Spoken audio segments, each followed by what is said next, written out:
ஆஸ்திரேலியாவுக்கு எதிராக அனுபவ வீரர்களும் டாப் ஆர்டர் பேட்ஸ்மேன்களும் சொதப்பிக் கொண்டிருக்க தனது அறிமுக டெஸ்ட் போட்டியிலேயே ஆஸ்திரேலிய அணியை அசரடித்துக் கொண்டிருக்கிறார் ஒரு இளம் வீரர். மொத்தமாக அணி சொதப்பினாலும் முடிந்தவரை தன்னுடைய சிறப்பான பங்களிப்பை கொடுத்து யாரு சாமி இவன் என ஆஸ்திரேலியர்களை கேட்க வைத்திருக்கிறார் அந்த வீரர். இவரை ஏன் டீமுக்குள் எடுக்கிறீர்கள்? ஒரு T20 வீரரால் டெஸ்டில் என்ன செய்ய முடியும் என பேசிய சில கிரிக்கெட் ஜோசியக்காரர்கள் வாயை தனது அதிரடி சதத்தால் அடைத்திருக்கிறார் அந்த வீரர். அவர்தான் 21 வயதேயான இந்திய வீரர் நிதிஷ்குமார் ரெட்டி. அக்மார்க் ஜென்சி பாயான நிதிஷ்குமார் ரெட்டி 2003 ஆண்டு மே 26 ஆந்திர பிரதேசத்தின் விசாகப்பட்டினத்தில் பிறந்தார். அவரது தந்தை முத்தியாலா ரெட்டி ஹிந்துஸ்தான் ஜிங் என்ற நிறுவனத்தில் பணியாற்றினார். நிதிஷின் சிறு வயதிலேயே அவருக்கு கிரிக்கெட் மீது பெரும் ஆர்வம் இருந்தது. 5 வயதிலேயே பிளாஸ்டிக் பேட்டுடன் கிரிக்கெட் விளையாட தொடங்கிய அவர் அடிக்கடி தனது தந்தையின் உதவியுடன் மூத்த வீரர்கள் கிரிக்கெட் ஆடுவதை பார்க்க செல்வாராம். வருடங்கள் கடக்க நிதிஷின் கிரிக்கெட் திறனும் வளர்ந்தது. தந்தையும் அதற்கு முழு ஒத்துழைப்பு அளித்து வந்திருக்கிறார். எந்த அளவுக்கென்றால் நிதிஷின் கிரிக்கெட் கனவுகளை ஆதரிக்க அவரது தந்தை தனது வேலையையே ராஜினாமா செய்யும் அளவுக்கு. ஆம், தனக்கு உதய்பூருக்கு பணி மாறுதல் கிடைத்த போது அங்கு கிரிக்கெட்டில் நடக்கும் அரசியலால் நிதிஷின் வளர்ச்சி பாதிக்கப்படும் என்று எண்ணி தனது வேலையை விட்டுவிட்டு முழு நேரமாக நிதிஷின் கிரிக்கெட் பயணத்திற்காக தனது நேரத்தை அர்ப்பணித்திருக்கிறார் தந்தை. நிதிஷ் தனது தந்தையின் தியாகம் குறித்து கூறுகையில், என் அப்பா வேலையை விட்டபோது எனக்கு 12 அல்லது 13 வயதுதான் இருக்கும். அவர் உதய்பூருக்கு மாற்றப்பட்டார். அவர் அங்குள்ள கிரிக்கெட்டை ஆய்வு செய்து அங்குள்ள அரசியலால் என் விளையாட்டு பாதிக்கும் என்று அஞ்சினார். அவர் தனது வேலையை விட்டுவிட்டு என் விளையாட்டிற்கு தனது நேரத்தை அர்ப்பணித்தார். உறவினர்கள் அவரது முடிவுகளை விமர்சித்தனர். என்னை நம்பிய முதல் நபர் என் அப்பாதான் என்று கூறியிருக்கிறார். நிதிஷின் திறமைகளை முன்னாள் இந்திய கிரிக்கெட் தேர்வுக்குழு தலைவர் MSK பிரசாத் கவனித்தார். அவரது துணையோடு மதுசூதன ரெட்டி மற்றும் ஸ்ரீனிவாசராவ் ஆகியோரின் பயிற்சியின் கீழ் கடப்பாவில் உள்ள ஆந்திர கிரிக்கெட் அகாடமியில் பயிற்சி பெறும் வாய்ப்பை பெற்றார். 2017-18 ஆண்டில் தனது 14வது வயதில் விஜய் மெர்ச்சன்ட் கோப்பையில் நாகாலாந்திற்கு எதிராக 345 பந்துகளில் 441 ரன்கள் அடித்து அனைவரையும் திரும்பி பார்க்க வைத்தார் நிதிஷ். அந்த தொடரில் 1237 ரன்களுடன் சராசரி 176.41 ரன்கள் சேர்த்து 26 விக்கெட்டுகளையும் வீழ்த்தி சாதனையை படைத்தார் அவர். தற்போது வரை நிதிஷின் இந்த சராசரி சாதனையை யாராலும் முறியடிக்க இயலவில்லை. இந்த ஆட்டம் அவருக்கு 2017-2018 சீசனில் GCCயின் சிறந்த அண்டர் 16 கிரிக்கெட்டருக்கான ஜக்மோகன் தாலையா விருதை பெற்றுக் கொடுத்தது. இந்த விருதை பெற்ற முதல் ஆந்திர வீரர் இவர்தான்.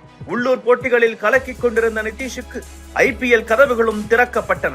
2023 ஆண்டில் சன்ரைசர்ஸ் ஹைதராபாத் அணி 20 லட்சம் ரூபாய்க்கு நிதிஷை தேர்வு செய்தது. முதல் சீசனில் பெரிதாக சோபிக்க முடியாத போதும் 2024 IPL சீசனில் அவரது ஆட்டம் SRH அணிக்கு முக்கியமான வெற்றிகளை அளித்தது. பஞ்சாப் கிங்ஸ் அணிக்கு எதிராக 64 ரன்களும் ராஜஸ்தான் ராயல்ஸ் அணிக்கு எதிராக 76 ரன்களும் அடித்து தனது திறமையை அவர் வெளிப்படுத்தினார். இந்த ஆட்டங்கள் அவரை இந்திய கிரிக்கெட் தேர்வுக்குழுவின் கவனத்திற்கு கொண்டு வந்தன.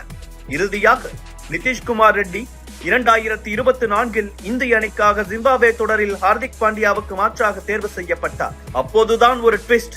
நிதிஷ்குமார் காயம் காரணமாக அந்த சர்வதேச தொடரில் ஆடும் வாய்ப்பை இழந்தார். இருப்பினும் மனம் தளராமல் தொடர்ந்து இந்திய அணியில் இடம்பெற முயற்சித்தவருக்கு வங்கதேசத்துக்கு எதிரான தொடரில் ஆட வாய்ப்பு கிடைத்தது. முதல் போட்டியில் 16 ரன்கள் எடுத்த அவர் தனது 2வது T20 போட்டியில் வங்கதேசத்திற்கு எதிராக அதிரடி அரை சதம் அடித்து சர்வதேச அரங்கில் மாஸ் என்ட்ரி கொடுத்திருக்கிறார். இந்த போட்டியில் இந்தியா சிக்கலான நிலையில் இருந்தபோது நிதிஷ் பொறுமையாக ஆடி 34 பந்துகளில் 74 ரன்களும் 2 விக்கெட்டுகளும் எடுத்ததுடன் ரிங்கு சிங்குடன் இணைந்து 108 ரன்கள் சேர்த்து இந்தியாவை வெற்றி பெறவும் செய்திருக்கிறார். இதனால் மேன் ஆஃப் தி மேட்ச் பரிசையும் வென்றிருக்கிறார். இந்த போட்டியின் மூலம் நிதிஷ்குமார் இந்திய கிரிக்கெட் வரலாற்றில் 70க்கும் அதிகமாக ரன்கள் அடித்து 2 விக்கெட்டுகள் எடுக்கும் முதல் வீரர் என்ற சாதனையையும் 21 வயதில் அரை சதம் அடிக்கும் 4வது இந்திய வீரர் என்ற சாதனையையும் படைத்திருக்கிறார். அனுபவ வீரர் சஞ்சு சாம்சன் 10 ரன்களில் அவுட். அதிரடி பேட்ஸ்மேன் அபிஷேக் 15 ரன்களில் அவுட். அடுத்து வந்த கேப்டன் சூரியகுமாரும் 9 ரன்களில் அவுட். அடுத்தடுத்து இந்திய வீரர்கள் பெவிலியனுக்கு திரும்ப அமைதியில் உறைந்து போனது டெல்லி மைதானம். வங்கதேசத்தின் கை சற்று ஓங்கியே இருந்தது தொடக்கத்தில். அடுத்து என்ன ஆகும் என நகங்களை கடிக்க தொடங்கினர் இந்திய ரசிகர்கள். அப்போது ஒரு இளம் வீரர் மைதானத்துக்கு நடுவில் நிற்கிறார். இதுதான் அவரது 2வது சர்வதேச போட்டி. அனுபவ வீரர்களையே பெவிலியனுக்கு அனுப்பி வைத்த வங்கதேச பந்து வீச்சாளர்கள் இவரையும் பந்தாட போகிறார்கள் என்றுதான் பலரும் நினைத்திருப்பார். பந்தாட்டமும் நடந்தது. ஆனால் பந்தாடியது வங்கதேசம் அல்ல, அந்த இளம் வீரர். அடிக்கிற ஒவ்வொரு அடியும் இடி மாதிரி விழ பந்துகள் பவுண்டரியை நோக்கி பறந்து சிக்சர்களாக விழுந்தன. அக்கட தேசமான ஆந்திராவில் பிறந்து அலேக்காக இந்திய அணிக்கு வெற்றியை தேடி தந்த அந்த இளம் வீரர் தான் நிதிஷ்குமார். இதனிடையே பார்டர் கவாஸ்கர் டிராபியில் ஆட ஆஸ்திரேலியா சென்ற இந்திய அணியில் நிதிஷ்குமாருக்கு இடம் கிடைத்தது. ஆனால் ஒரு T20 வீரர் எப்படி டெஸ்டுக்கு செட் ஆவார் என பலரும் விமர்சித்தனர். ஆனால் அவர்கள் அனைவருக்கும் தன்னுடைய பேட்டால் பதில் சொல்லி இருக்கிறார் நிதிஷ். எல்லாவற்றுக்கும் மேல் மெல்பர்னில் நடக்கும் பாக்ஸிங் டே மேட்சில் அபாரமாக ஆடிய ஆஸ்திரேலியா முதல் இன்னிங்ஸில் 474 ரன்கள் அடித்தது. இந்திய பேட்ஸ்மேன்களின் பரிதாபமான ஃபார்ம் இந்த ரன்களை அடிப்பார்களா என்ற சந்தேகத்தை வலுவாக்கியது. அதை மெய்ப்பிக்கும் வகையில் மிகச் சிறப்பாக ஆடுவார் என எதிர்பார்க்கப்படாத ரோஹித் சர்மா வந்த உடனேயே நடையை கட்டினார்.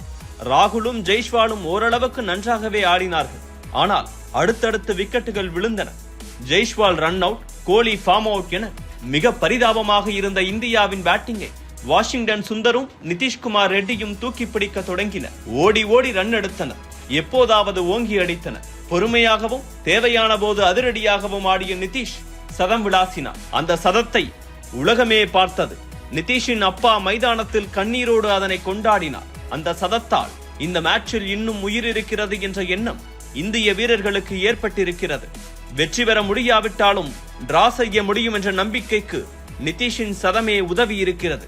இந்திய கிரிக்கெட் இந்த ஆண்டு கண்டெடுத்த முத்து நிதிஷ்குமார் என அனைவரும் பாராட்டிக் கொண்டிருக்கின்றனர்.